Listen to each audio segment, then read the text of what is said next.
മനുഷ്യന്റെ ബാഹ്യമായ രൂപം കൊണ്ട് അളക്കാൻ പറ്റുമോ നമുക്ക് ഒരാളെ?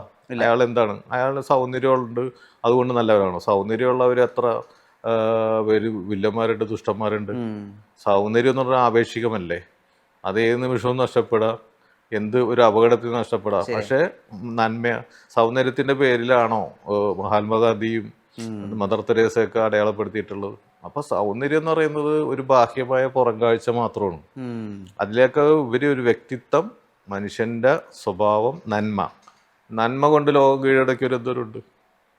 രൂപം കൊണ്ട് ശ്രദ്ധ നേടിയ സൗന്ദര്യ മത്സരങ്ങളിൽ പോലും ഇപ്പൊ നോക്കുന്നത് അവരുടെ ഇന്റലക്ച്വൽ ആയിട്ടുള്ള കപ്പാസിറ്റിയും അവരുടെ സ്വഭാവത്തിൻ്റെതും കൂടി അളവ് പോലായിട്ട് എടുക്കുന്നുണ്ട്. അപ്പൊ സൗന്ദര്യം എന്ന് പറഞ്ഞാൽ സെക്കൻഡറിയാണ്. ഇത് നമ്മൾ കുഞ്ഞിക്കൂനൻ തൊട്ട് പറയുന്ന കാര്യമാണ്.